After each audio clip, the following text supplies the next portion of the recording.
Halo teman-teman, perkenalkan namaku Stevi dari kelas 331 nomor urut 26. Aku akan menjelaskan mengenai subjek dan tarif PPN untuk memenuhi tugas mata kuliah perpajakan 1. Agenda kita yang pertama yaitu mengenai subjek PPN. Lalu yang kedua, pengusaha kecil. Yang ketiga, kewajiban PKP. Yang keempat, saat dan tempat berutang PPN. Yang kelima, cara menghitung dan tarif PPN. Kemudian yang terakhir, dasar pengenaan pajak. Sebelum kita bahas, kita harus tahu apa sih PPN itu. Menurut Undang-Undang PPN, PPN merupakan pungutan yang dikenakan dalam setiap proses produksi maupun distribusi. Pihak yang menanggung PPN adalah konsumen akhir atau biasa disebut dengan pembeli. Bahasan kita yang pertama mengenai subjek PPN. Subjek PPN terbagi menjadi dua. Yang pertama adalah PKP atau pengusaha kena pajak. Dalam hal pengusaha menyerahkan BKP, menyerahkan JKP, mengekspor BKP atau JKP, dan menyerahkan aktiva tidak untuk dijual. Lalu subjek pajak yang kedua adalah non-PKP. Dalam hal mereka mengimpor BKP, membangun sendiri tidak dalam kegiatan usaha, dan memanfaatkan BKP berwujud atau JKP dari luar di dalam daerah pabean. Siapa sih PKP itu? PKP merupakan kependekan dari pengusaha kena pajak. Lalu, siapa pengusaha itu? Pengusaha adalah orang atau badan yang melakukan kegiatan usaha berupa menghasilkan barang, mengimpor barang, mengekspor barang, memanfaatkan barang tak berwujud dari luar daerah pabean, mengekspor jasa, memanfaatkan jasa dari luar daerah pabean.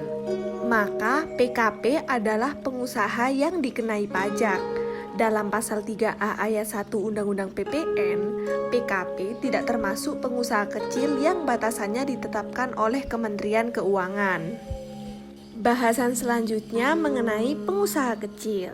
Siapa pengusaha kecil itu? Pengusaha kecil adalah pengusaha yang selama 1 tahun buku melakukan penyerahan PKP atau JKP dengan jumlah penerimaan bruto tidak lebih dari 4,8 miliar. Terdapat beberapa aturan mengenai pengusaha kecil. Yang pertama, pengusaha kecil dilarang membuat faktur pajak.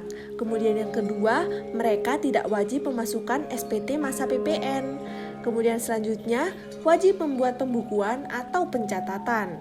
Terakhir, wajib lapor untuk dikukuhkan sebagai PKP saat penerimaan bruto telah melebihi batas yang telah ditentukan, paling lama akhir bulan berikutnya.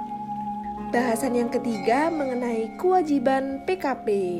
PKP memiliki kewajiban untuk melaporkan usahanya untuk dikukuhkan menjadi PKP, memungut PPN dan PPNBM yang terutang, serta membuat faktur pajak.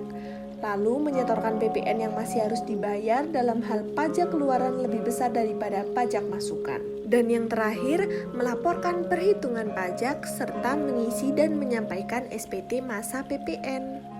Kewajiban melaporkan usaha sebagai PKP. Contoh, pada tanggal 31 Maret 2020, penghasilan brutonya 4,8 miliar. Maka ia masih disebut sebagai pengusaha kecil. Ia boleh memilih untuk dikukuhkan menjadi PKP atau tidak. Lalu jika tanggal 20 September 2020 penghasilan brutonya lebih dari 4,8 M, maka ia sudah disebut sebagai PKP dan wajib lapor untuk dikukuhkan sebagai PKP. Jika ia tidak lapor, maka akan diterbitkan surat pengukuhan PKP secara jabatan atau sanksi pidana. Poin selanjutnya membahas tentang saat dan tempat terutang pajak. Jadi, kapan sih pajak dianggap terutang?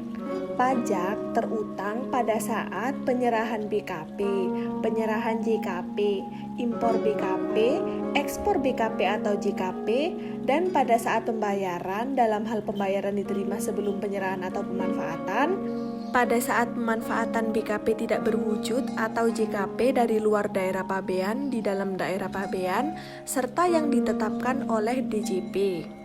Lalu, apa yang dimaksud saat penyerahan BKP berwujud berupa barang bergerak? Saat penyerahan terjadi pada saat barang tersebut diserahkan atau pada saat harga BKP diakui sebagai piutang atau penghasilan atau saat diterbitkan faktur penjualan. Diserahkan bisa langsung kepada pembeli ataupun secara langsung kepada penerima baru untuk pemberian cuma-cuma atau pemakaian sendiri serta kepada juru kirim atau pengusaha jasa angkutan. Bagaimana dengan penyerahan BKP berwujud berupa barang tidak bergerak? Penyerahan terjadi saat penyerahan hak untuk menggunakan atau menguasai BKP. Contohnya, pada tanggal 2 bulan 3 tahun 2020, terjadi perjanjian jual beli rumah ditandatangani. Kemudian tanggal 2 bulan 7 tahun 2020, saat kunci rumah sudah diserahkan sebelum berita acara ditandatangani, hal itu merupakan penyerahan BKP secara nyata. Lalu jika tanggal 2 bulan 9 tahun 2020, saat berita acara ditandatangani, maka itu disebut penyerahan BKP secara hukum. Tempat terutang pajak, sifatnya desentralisasi. Bagaimana sih desentralisasi itu? Jadi, tempat pajak terutang pada saat terjadi penyerahan BKP atau JKP. Ekspor BKP atau JKP bisa jadi di tempat tinggal atau tempat kedudukan, bisa juga di tempat kegiatan usaha atau tempat lain yang ditentukan oleh DJP. Lalu, bagaimana jika sentralisasi? Jika wajib pajak memutuskan melakukan sentralisasi, maka ia harus membuat pemberitahuan tertulis kepada DJP, lalu Dirjen Pajak akan menetapkan suatu tempat sebagai tempat pajak terutang. Selanjutnya, terkait pemanfaatan BKP tak berwujud atau JKP dari luar daerah pabean, tempat terutang pajak adalah tempat tinggal atau tempat kedudukan dan tempat kegiatan usaha dilakukan. Yang terakhir, terkait impor BKP. Tempat terutang pajak terjadi di tempat BKP dimasukkan dan dipungut melalui Direktorat Jenderal Bea dan Cukai. Ilustrasi yang pertama yaitu tentang desentralisasi. Sebagai contoh, PT Industri Terpadu memiliki 4 divisi, yaitu divisi perkebunan, divisi pabrikan, dan divisi pemasaran. Pusatnya yaitu PT Industri. Ia terdaftar di KPPA, sedangkan divisi perkebunan di KPPB dan divisi pabrikasi terdaftar di KPPC. Jika PT Industri menerapkan desentralisasi, setiap divisi yang ada harus memiliki NPWP sendiri-sendiri. Efeknya, saat pusat menyerahkan barang ke cabang, ia akan dikenai PPN dan harus membuat faktur pajak. Begitupun dengan cabang ke cabang. Kalau sentralisasi, DJP akan melakukan pemusatan. Misalnya, kantor pusat dan divisi perkebunan terdaftar di KPPA, sedangkan pabrikasi dan pemasaran terdaftar di KPPB. Tapi, yang terdaftar sebagai PKP hanya pusatnya saja, sehingga jika ada penyerahan barang ke cabang atau cabang ke cabang, tidak dikenai PPN karena dianggap seperti kantor pusatnya. Selanjutnya, cara menghitung PPN. PPN yang terutang dihitung dengan cara mengalihkan tarif PPN dengan DPP yang meliputi harga jual, penggantian, nilai impor, nilai ekspor, atau nilai lain. Dengan rumus PPN sama dengan tarif dikali dengan DPP. Menurut pasal 7 Undang-Undang PPN, terdapat 3 poin. Yang pertama, tarif PPN adalah 10%. Lalu yang kedua, tarif PPN sebesar 0% diterapkan atas ekspor BKP berwujud, ekspor BKP tidak berwujud, dan ekspor JKP. Pengenaan tarif 0% bukan berarti pembebasan dari PPN, namun pajak masukan yang telah dibayar dapat dikreditkan. Lalu yang ketiga, dengan PP, tarif PPN sebesar 10% dapat diubah menjadi minimal 5% dan maksimal 15%. Bahasan yang terakhir mengenai DPP atau dasar pengenaan pajak. DPP dapat didasarkan pada 5 hal. Yang pertama harga jual, yang kedua penggantian, yang ketiga nilai impor, yang keempat nilai ekspor, dan yang kelima nilai lain. Harga jual merupakan nilai berupa uang termasuk semua biaya yang diminta atau yang seharusnya diminta oleh penjual karena penyerahan BKP.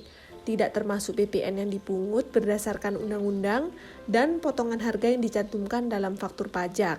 Sebagai contoh, pabrikan kendaraan bermotor menyerahkan sedan kepada distributor utama.